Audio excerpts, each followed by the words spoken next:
Bonsoir. On va donc corriger cet exercice de l'Université Yaoundé 1, Faculté des sciences, département de physique. UE, physique 111. Physique pour les biosciences et géosciences.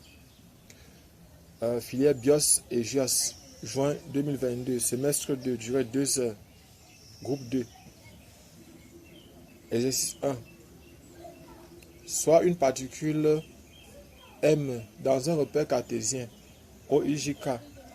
Le vecteur OM égale à XI plus YJ plus ZK. Donc, désigne sa position dans l'espace cartésien. Petit 1. Exprimer en coordonnées cylindriques de cette particule en fonction de ses coordonnées cartésiennes. Exprimer les coordonnées cylindriques de cette particule en fonction. Maintenant, on dit calculer les dérivées suivantes dans le repère cylindrique. Voici les dérivées. Dérivé de euro par rapport à t, dérivé de Eθ par rapport à t, dérivé de Ez par rapport à t. Troisième question. En déduire de ce qui précède les vecteurs vitesse et accélération coordonnées cylindriques dans le repère cylindrique, c'est-à-dire euro, Eθ, Ez. Quatrième question. Soit le champ de force défini dans un repère en tout point M de l'espace par grand vecteur F, vecteur grand F égale à 2 fois 2 facteurs de YZ moins 2XY, on ferme I, plus 2 facteurs de XZ moins X carré J, moins 3 fois XYK, calculer les codes en coordonnées cartésiennes.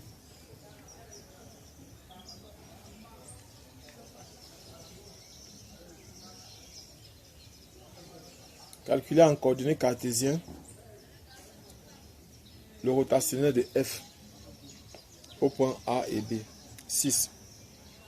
Une fonction scalaire est définie par f de x, y, z égale à exponentielle de 3x au carré, 3 fois x au carré, fois cosinus de 4y, z. Trouver gradient de f pour x, y, z égale à 2, 4, 1.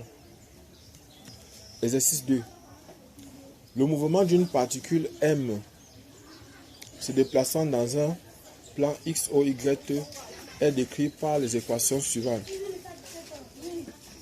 X égale à T cosinus T, Y égale à T sinus T. 7. Déterminer les composantes du vecteur vitesse et son module. 8. Déterminer les composantes du vecteur accélération et son module. 9. Déterminer les expressions des composantes intrinsèques de l'accélération en fonction du temps. 10. En déduire le rayon de courbure de la trajectoire en fonction du temps. Exercice 3. Un joueur de baseball frappe une balle qui atteint une vitesse de 14 mètres par seconde et fait un angle alpha égal à 30 degrés avec l'horizontale. Un autre joueur distant de x égale à 30,5 mètres du premier et dans le même plan de la trajectoire commence à courir quand le premier frappe la balle. 1.1. Donner les équations horaires de la balle dans le repère OIJK. 1.2. Donner les équations horaires du deuxième joueur. 1.3. Quelle est la condition pour que le deuxième joueur rattrape la balle? 1.4. Calculer la vitesse maximale pour que le deuxième joueur puisse frapper la balle quand elle est à une hauteur de 2,44 mètres, sachant que cette balle a été à 0,6 mètres au moment de sa frappe. 1.5. Quelle est la distance minimale que doit parcourir le deuxième joueur? Donc voilà, j'ai fini la lecture. Nous allons commencer maintenant la correction. Donc, on commence solution. Solution. Donc, exercice 1. Exercice 1. Donc, on a par exemple ici, on a ici Z, Y, X, ici c'est le vecteur I, là c'est le vecteur J, ici c'est le vecteur K. Et on peut dessiner un cylindre pour dire qu'on est en coordonnées cylindriques.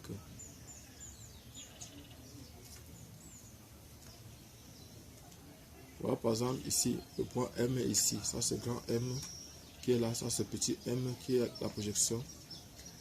Et c'est l'angle θ. Ici c'est le vecteur euro. Et ça c'est le vecteur Eθ.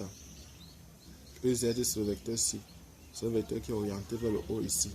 Ça EZ.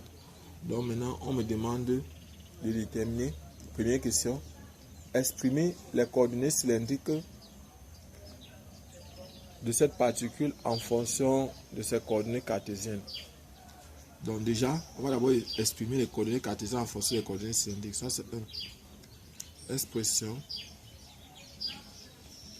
de ρ de x, y, z, θ de x, y, z et z de x, y, z. Donc ce sont ces expressions qu'on cherche. Et là, nous, on sait qu'on peut faire un petit repère ici. Ça, c'est x ici, ça, c'est y ici. Parce que pour un petit m ici, pour connaître x, y, 0. Donc ici, euro est comme ça. Ça, c'est euro. Et θ est comme ça. Et ici, là, maintenant, voici l'angle θ ici.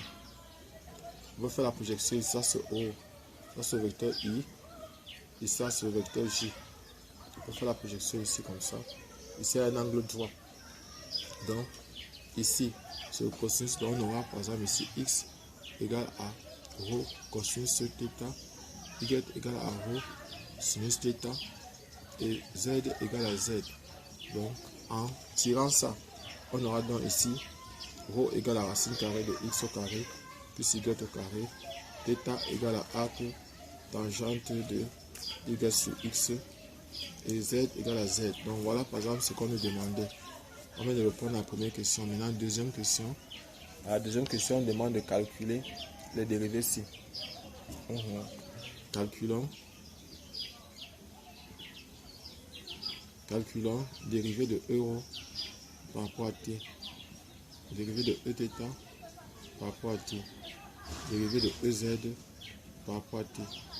Donc pour cela maintenant on a, bon déjà ce qu'il faut savoir c'est que euro égale à cos θ i plus sin θ j. Eθ égale à moins sin θ i plus cos θ j. C'est encore égal à dérivée partielle de euro par rapport à θ. Donc maintenant EZ est égal à K. Donc voilà ce qu'on a. Et maintenant, on va donc dériver.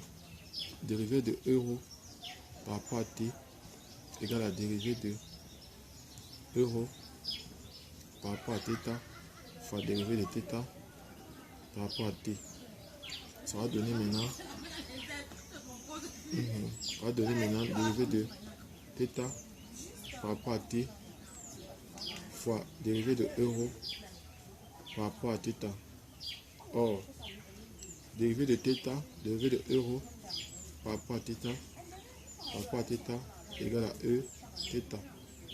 Donc, ça va donner dérivée de euro par rapport à t égale à dérivée de θ.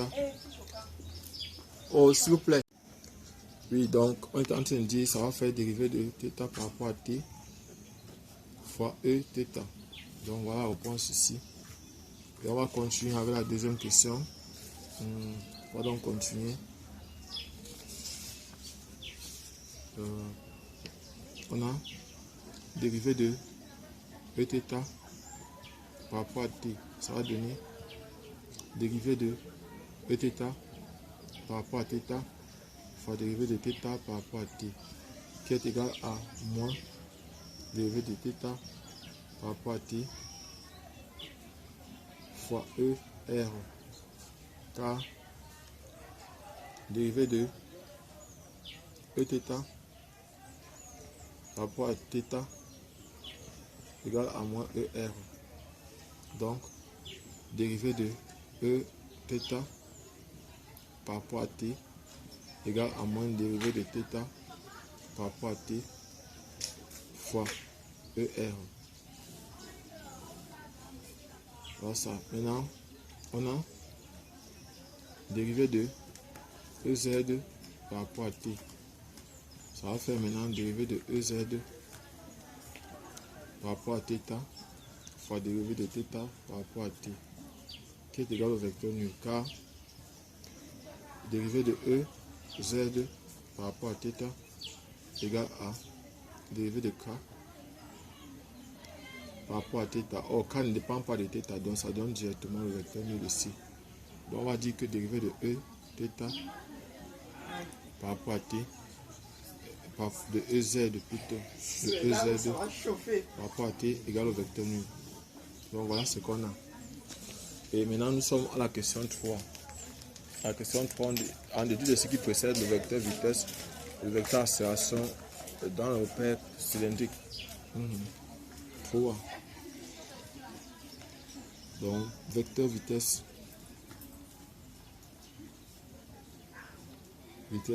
et vecteur accélération en coordonnées cylindriques.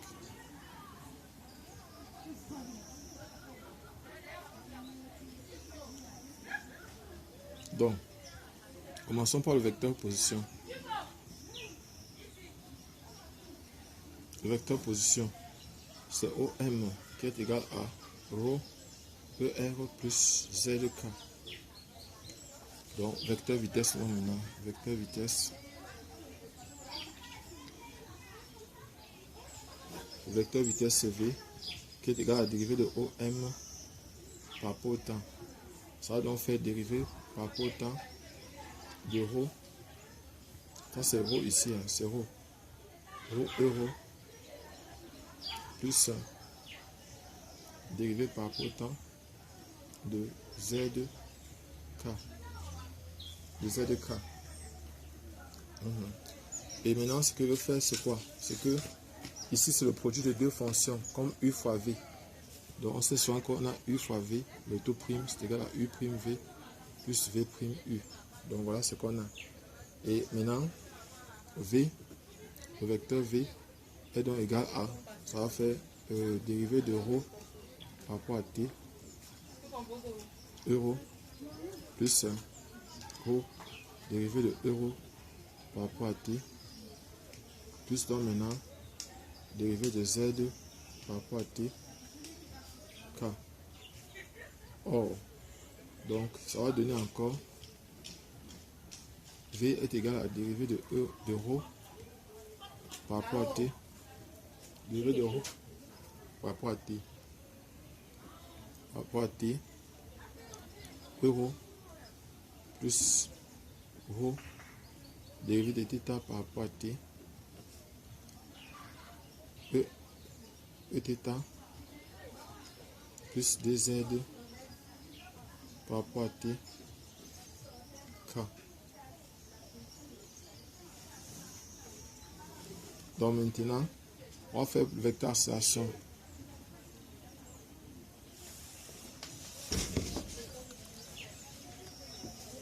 Vecteur accélération.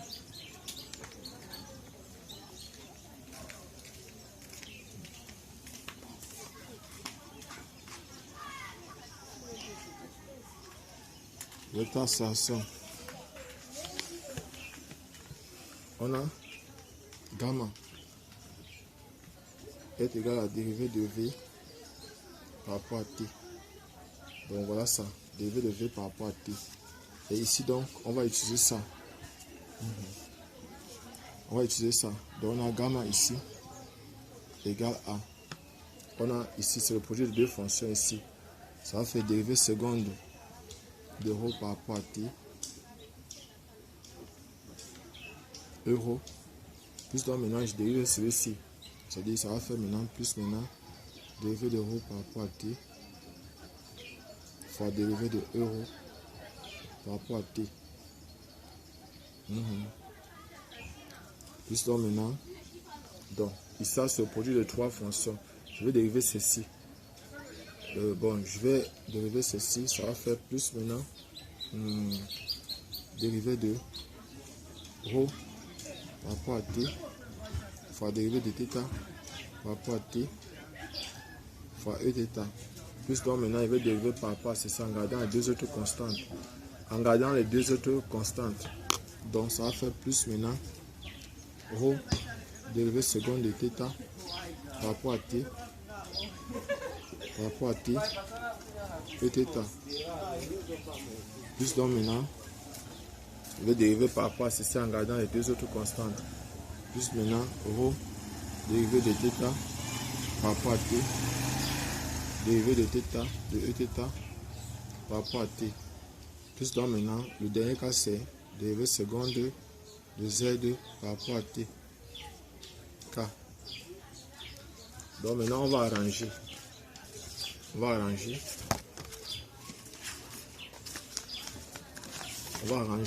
Donc ici, on aura par exemple gamma est donc égal à, on va dire ça, on va appeler ça rho point point euro. Plus maintenant, ici ça va faire rho point, θ point.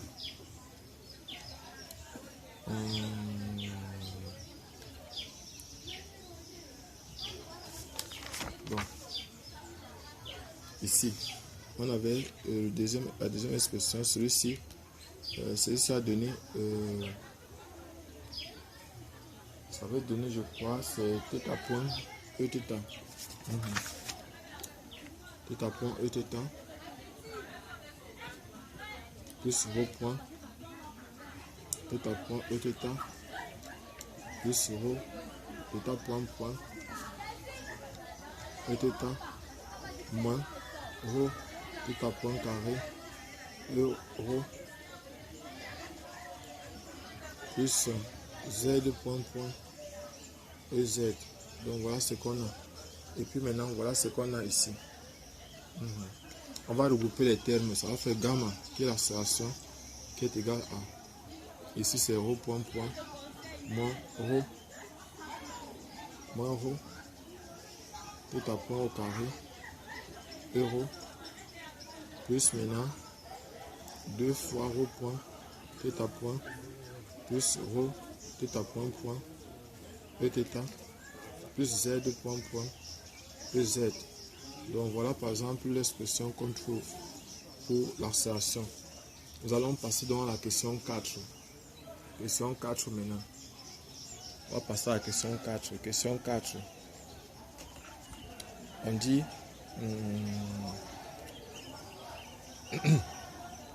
on a donné un champ de force, c'est ça ici, F.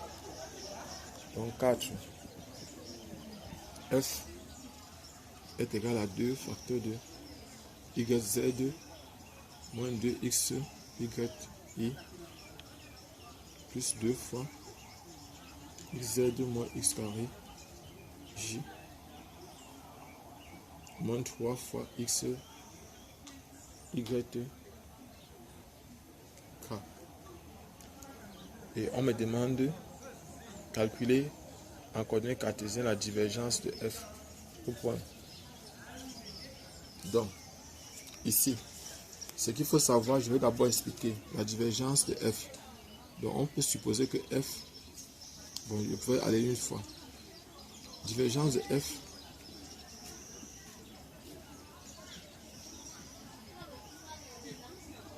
est égal à quoi? Donc, ici, là, on peut dire que si F est égal à Fxi plus Fyj Fzk, alors divergence de F égale à nabla, c'est égal à F qui est égal à dérivée partielle de Fx par rapport à x plus dérivée partielle de Fy par rapport à y plus dérivée partielle de Fz par rapport à z. Donc voilà ce qu'on a. Et maintenant, Voici fx ici. Fx c'est tout ça.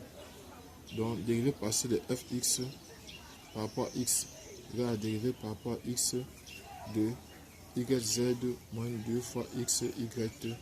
Voilà ce que j'ai. Il y a 2 qui est ici. Donc 2 est une constante. On peut déjà mettre 2. Ça va donner 2 facteur 2. Ici, il n'y a pas x, ça donne 0. Et ça va donner moins 2y. Moins 2y. Donc ça va faire moins 4y. C'est tout. Voilà ce qu'on obtient. Moins 4y.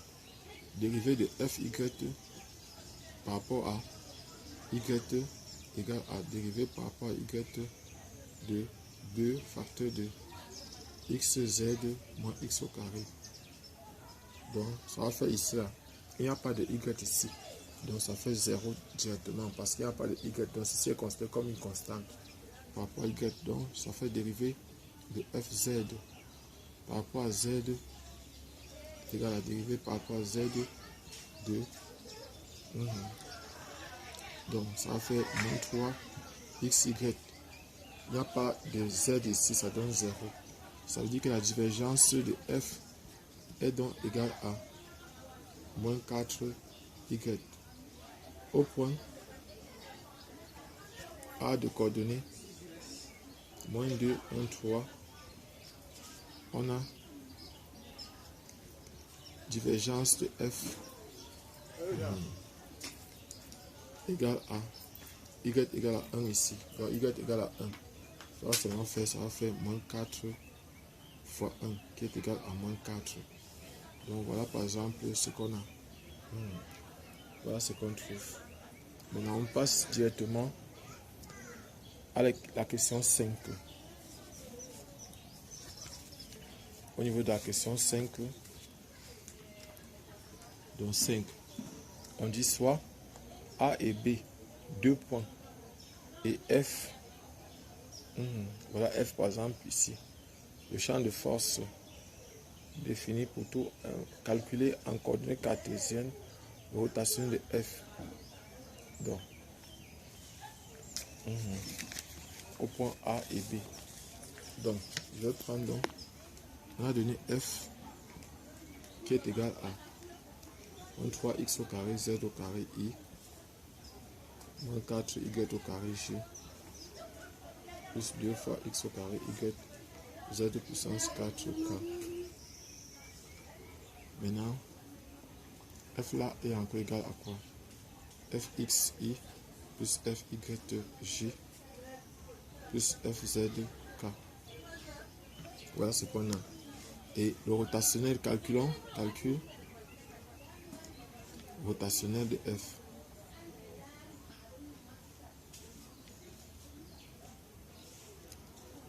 Route de f est égal à nabla vectoriel f qui est encore égal à, bon, l'expression de nabla vous connaissez bien.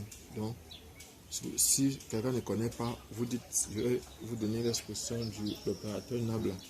Ça va faire ici i j k dérivé par c par rapport à x, dérivé par c par rapport à y, dérivé par c par rapport à z. Et ça c'est fx, fy, fz.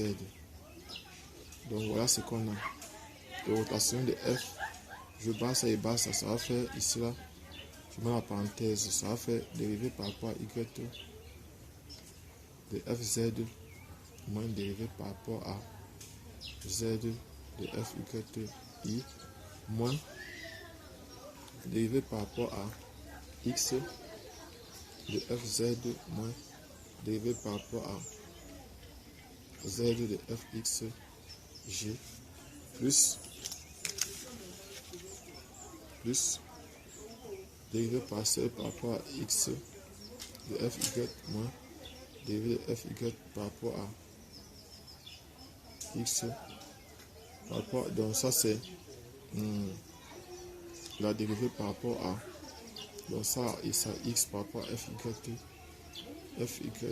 fx maintenant par rapport à y k. Voilà. Donc maintenant ce qu'on va faire, c'est qu'on va calculer les dérivées partielles. On va calculer donc les dérivées partielles simplement. On calcule dans les dérivés partiels.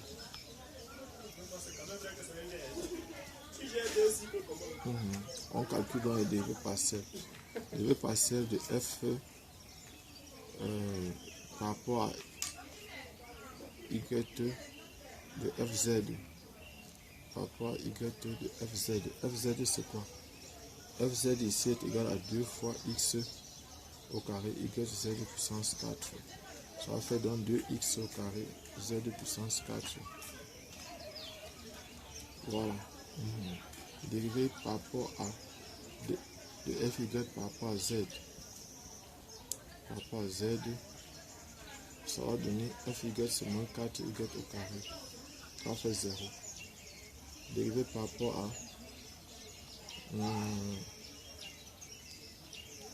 de fz par rapport à x. Par rapport à x, 2. Ça va faire ici. Ça va faire ici là 2 fois x au carré y z puissance 4. Donc par rapport à x, ça va faire 4 fois x y z puissance 4. Donc voilà ce que j'ai. Maintenant, dérivé de fx par rapport à z. Par rapport à z, ça va faire par rapport à z. Z, j'aurai ici fx, ça va faire moins 3 fois x au carré z au carré. Ça va faire moins 6 fois x au carré z. Donc maintenant, on fait 1, 2, 3, 4. Dérivé par rapport à x. Dérivé par rapport à fy. Par rapport à x. Ça va faire dérivé par rapport à x de y. Fy, c'est moins 4. Moins 4 y au carré, ça donne 0. Dérivé de fx par rapport à y, on fait y, ça fait moins 3 x au carré, z au carré, ça donne 0. Dans le rotationnel de f est donc égal à 2 fois x au carré, z puissance 4 moins 0, i moins 4 fois x, y, z puissance 4 moins 6 x au carré z. Donc ici on aura un facteur de plus 0 moins 0k. Donc ça veut dire qu'on peut écrire que le rotationnel de f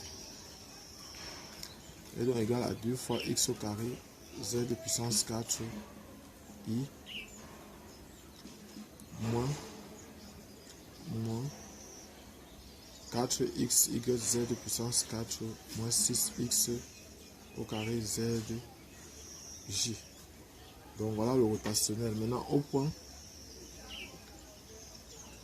A de coordonnées moins 2, 1, 3, on a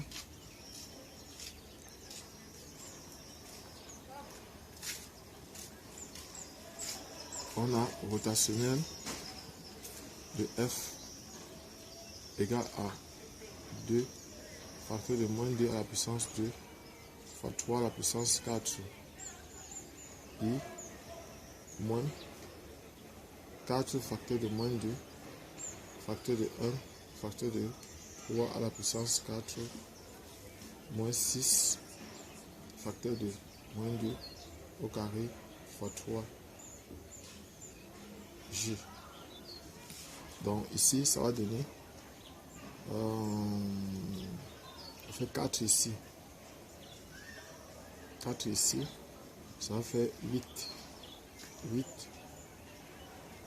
fois 81, donc ça va faire 8 fois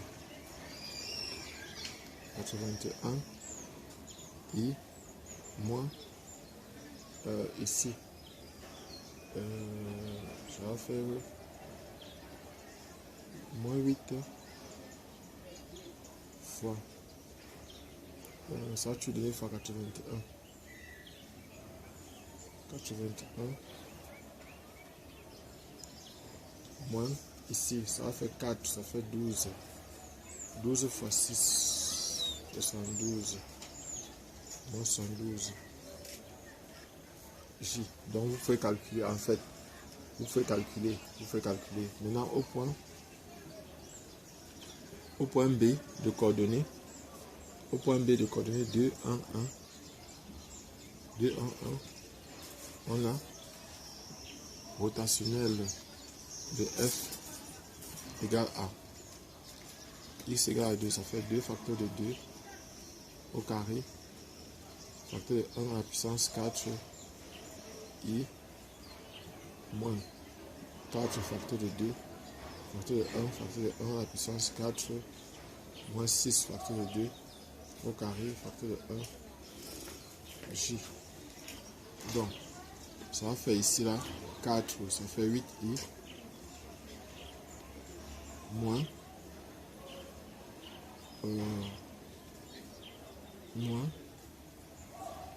ici ça va faire ça fait ici là 8 moins 24 J. Ça va donc faire 8I plus 16 J. Ça c'est le rotationnel de F. Donc voilà la valeur du rotationnel de F au point B. Donc voilà la valeur du rotationnel au point B. De F au point B. Donc maintenant la question 6. Question 6. On dit une fonction scalaire est définie par f de x, y, z égale à cette expression-ci. F de x, y, z égale à exponentielle de 3x au carré cosinus de 4 y, z. On demande calculons le gradient de f au point de coordonnées x, y, z égale à 2, 4, 1. Donc on calcule dans le gradient de f en coordonnées cartésiennes. Gradient de f, grade de f égale à la dérivée partielle de f par rapport à x i plus dérivée partielle de f par rapport à y j plus dérivée partielle de f par rapport à z k. Donc maintenant dérivée partielle de f par rapport à x égale à quoi? Ça va faire dérivée par rapport à x de l'exponentielle de 3x au carré cosinus de 4yz. Ceci est égal à quoi? Ceci est une constante. On va dériver ça. Exponentielle de u. Donc, on va calculer donc, la dérivée ici. Donc, vous voyez que ici, ça c'est encore cosinus. On peut dire que c'est cosinus de 4 fois yz dérivée partielle de par rapport à y, par rapport à x de l'exponentielle de c'est 3x au carré. Or, vous savez déjà que, bon, en fait, un petit rappel, exponentielle de u, le tout prime est égal à u prime exponentielle de u. Voilà donc une formule que vous avez l'habitude d'utiliser. Donc, c'est ce qu'on va appliquer ici. La dérivée de ceci par rapport à x va donner 6x. Donc, ça va faire maintenant, ici va donner, on aura 6x exponentielle de 3x au carré, cosinus de 4yz. Donc, voilà ce qu'on a. On aura donc maintenant dérivée de f par rapport à y. Ça va donc donner dérivée par rapport à y de exponentielle de 3x au carré cosinus de 4yz. Donc ceci va donner, comme on est en train de dériver par rapport, si c'est une constante, ça va faire exponentielle de 3x au carré. On dérive le cosinus. On sait que le cosinus de u, le tout prime, est égal à moins u prime sinus de U. Donc voilà ce qu'on a. Et puis maintenant ici, on va donc dériver ça, ça va faire donc moins la dérivée de ceci par rapport à Y. La dérivée de ceci par rapport à Y, ça va donner 4Z. Donc moins 4Z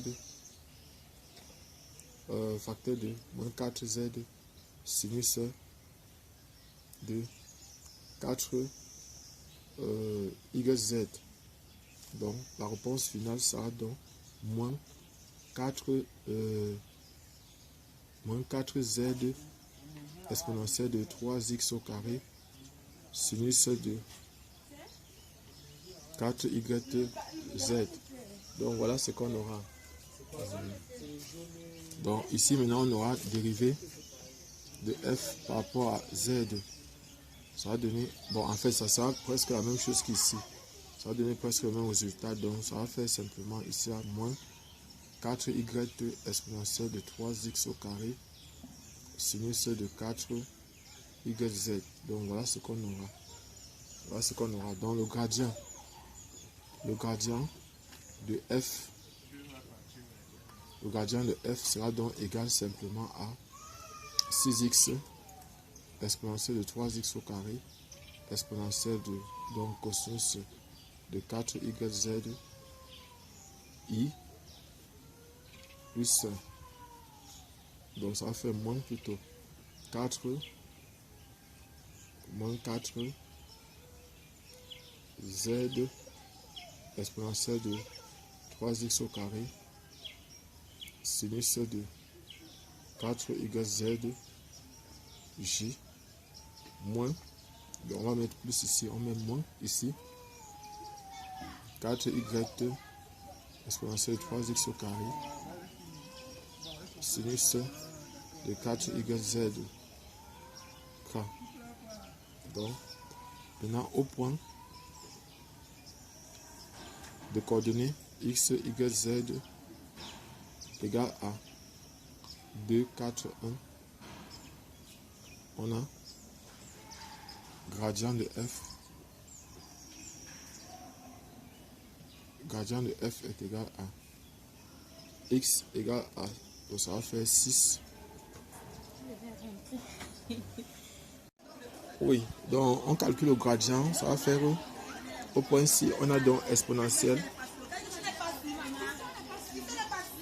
Ça va donc faire exponentielle. On aura donc, ça fait 6 facteur de 2. Exponentielle de 3 facteur de 2 au carré. Cosinus de 2. Ici, ça va faire 4, ça fait 16. Cosinus de 16. I moins 4, simplement z c'est 1. 4 exponentielle de 3 facteur de 2 au carré. Sinus de 16. J moins y c'est combien? Moins ça va faire 16 exponentielle de 3 fois 2 au carré sinus de 16 k. Donc voilà, et j'arrange donc maintenant, ça va faire 12 exponentielle de 12 cosinus de 16 i moins 4 exponentielle de 12 sinus de 16 j moins 16 exponentielle de 12 sinus de 16 k. Donc ça c'est gradient de f au point considéré. Donc voilà le gradient de f au point considéré. Donc on va corriger l'exercice 2 et 3 dans une autre vidéo. On va faire dans cette vidéo, si ça sera la partie 1, on va corriger l'autre parce que sinon la vidéo sera très longue. Donc merci, partagez cette vidéo à vos camarades, faites en sorte qu'il y ait 100% de validation en partageant le maximum possible dans les groupes de l'amphi. Merci. Je suis Job Kamdem du groupe de répétition Nabla. Je précise que vous pouvez aussi profiter pour préparer un concours chez nous. Vous pouvez venir vous inscrire pour les prépas concours Polytechnique, École normale supérieure, la FASA, ou les médecins vétérinaires, ou encore la faculté de médecine, pour les infirmiers diplômés d'État. Merci.